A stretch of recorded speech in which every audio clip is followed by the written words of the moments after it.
especially if I put my hand like this. Like if I put my hand like this without putting so much effort, like for example, nilalagyan ko lang ng strength doon sa wrist ko lang.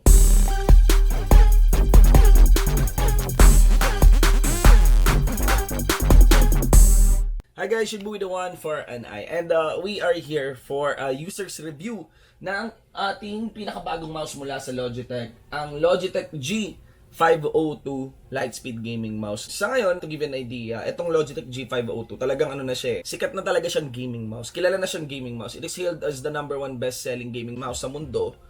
Yung wired version niya, Logitech created the Lightspeed version for it. Ngayon, para hindi kayo malito, no? Kapag Lightspeed, basically it's Logitech's version or wireless version ng kanilang mga kilalang gaming product. Again, one of the biggest question about being wireless is, mabilis ba yan? Pwede pa pang gaming yan, di ba? The solution for Logitech on it is its Lightspeed technology. Basically, it's a wireless connection na sobrang bilis that is totally very good for gaming. So, there you have it. A wireless version of a good gaming mouse that is the Logitech G502. Pag Lightspeed, parang hindi na kayo mag-aalala na gamitin yun for gaming. Now, this mouse is actually lighter, no? Mas magaan kumpara doon sa kanyang predecessor. Konti lang, 6 grams lighter mula doon sa kanyang predecessor, sitting at 114 grams kapag wala yung weights niya. Lalo pa importante sa mga mouse users yung lightness ng mouse ngayon.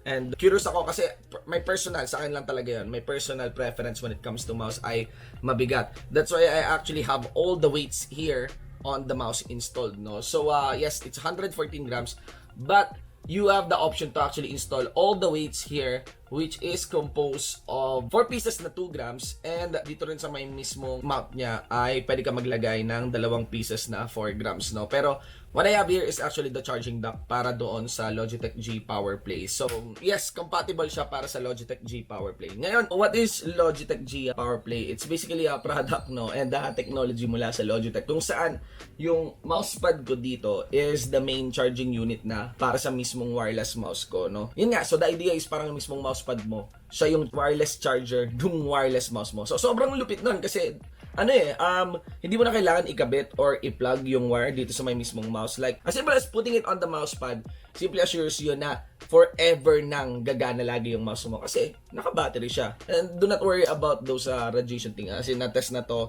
this product's been used naman ng napakatagal na. And yun, isa yun sa mga malaking features nitong Logitech G502. So kung gusto mo ng ganung features sa yung Logitech mouse, check mo lang lagi kung compatible siya with PowerPlay. And palagi naka-indicate naman yon kung pwede. And here's the thing, no, for this mouse. Upon unboxing, it looks so sleek. Napakaganda ng design. Of course, it has the design of the wired Logitech G502, pero medyo mas compressed, no, mas wide ng konti yung Logitech G502 na wired. Konting-konti lang. Ang baba ng difference halos, napaka-ignorable.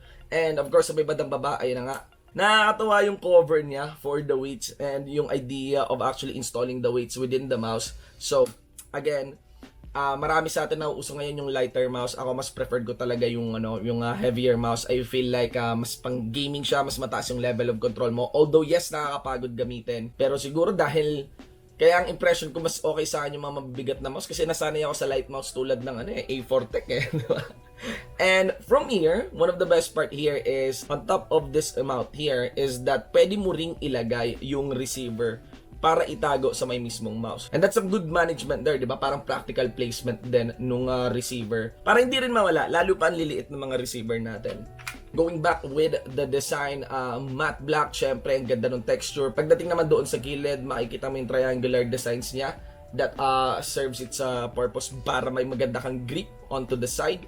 And pinakagustong-gusto ko para dito sa Logitech G502 is yung kanyang form factor. Nakakatuwa talaga. Of course, you have this parang rest pad dito, no? For your thumb. And akala ko parang masyado tong gamery na baka magkaroon ako ng issue. Parang this is an excess or added weight. Pero no problem. Actually added more to that level of control. At lalo pa pag grinab mo yung mouse mo. So when I say form factor, it's on the idea of grabbing the mouse and getting the feel of it. Fit ba siya? Of course, may dalawang klaseng hawak sa mouse. There is the palm and there is the claw type. I think I classify myself as palm type, no? Mas gusto ko talagang hawak na hawak ko yung mouse. And the high profile dito sa likod, ang ganda. Nararamdaman mo siya mula doon sa mouse mo. Not to mention kakaiba yung profile niya sa harap. Sobrang hindi pantay yung level ng left click sa right click. And I love this one. Although, hindi ito pwedeng gamitin syempre ng kaliwete. But may mga nakikita akong kaliwete rin na nakakagamit ng mouse on their right hand, no?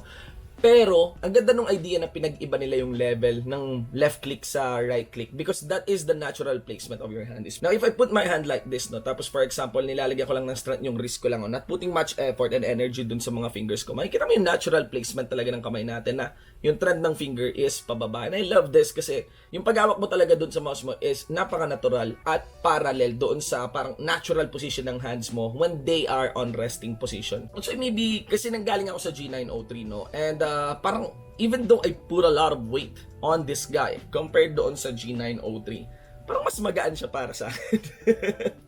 Ewan ko lang, parang mas magaan siya para sa akin. Siguro dahil mas hawak ko yung mouse, walang space doon sa mouse and between my hands. And that's why yung added feel or grasp ko doon sa mouse, parang binibigyan ako ng mas mataas na control. So, doesn't feel like kailangan maglagay ng effort on clicking. Lalo na doon sa clicks. Especially ngayon, again, nanggagaling ako sa G903. I've been using that mouse for the longest time. I really made the swap. And again, guys, I have the option to just keep on using the G903. Pinag-isipan kong mabuti yung swap na yun talaga, mga tol. And the reason is how light it is on the clicks while at the same time ang solid nung pagkakagrab mo sa kanya. And of course, added features para dito, it has that hyperspeed scroll, no? Kinaiba nun dun sa wired version niya is ito hollow tapos may rubber pero same function pa rin naman pagdating doon sa scroll. Meron ka mga programmable keys dito, you know, that can serve as macro and you can play with that in the Logitech G5 software.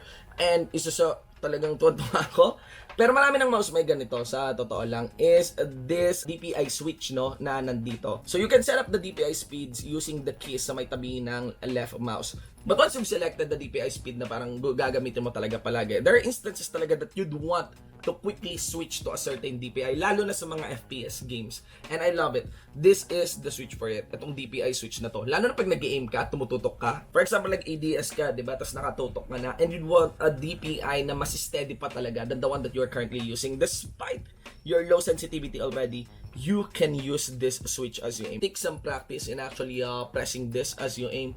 But I think hindi siya ganun kahirap, no? Lalo na pag nasanay ka na. Mag-ingat ka lang syempre kung kunyari sali ka sa tournament and you are required to use a different mouse. That's actually the running danger of using this kind of macros. Pero for your own preference, dalhin mo na lang yung mouse mo. Napaka-portable. This is wireless.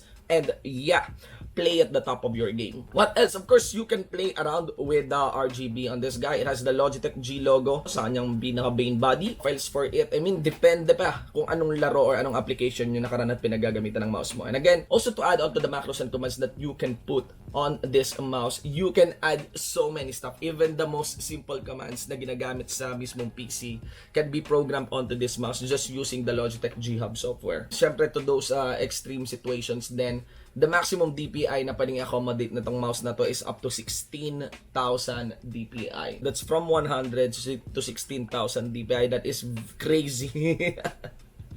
That's crazy sensitivity para sa isang mouse, you know. Para doon sa mga MOBA gods na sobrang bilis talaga ng clicks at sobrang bilis talaga ng pindot. Everything, upon unboxing, it just looks so sturdy, it just looks so premium. Mula din doon sa braided cable wise and of course doon din sa parang mga box, para doon sa plastic box na kinalalagyan ng kanyang receiver and of course wire adapter. Tapos yung mga weights, mga tol, it looks so awesome, no? So, sobrang ganda. If you are using the Logitech G502 mouse, no, and nagpapaisip ka na mag-upgrade, and considering what will you get in upgrading towards the wireless version or Lightspeed version of it, then sana itong video na to nakatulong sa'yo because I can confidently say to you na napakaraming nadagdag, mga tol. And of course, para sa mga tropa natin na naghahanap pa ng wireless gaming mouse nila, this is gonna be my number one suggestion for you. As in, it's a great upgrade and it's not just the wireless feature na mabibigay sa'yo. I would dare say it's the form factor, which I think is a very big deal breaker sa mga mouse. Pero syempre, pagdating sa mouse, muscle memory talaga yan, no? Preferential pa rin talaga yan on how you want to hold your mouse. And syempre, sa buong serbisyo talaga natin minsan mas madalas mo pa talagang hawak yung mouse kaysa sa keyboard mo.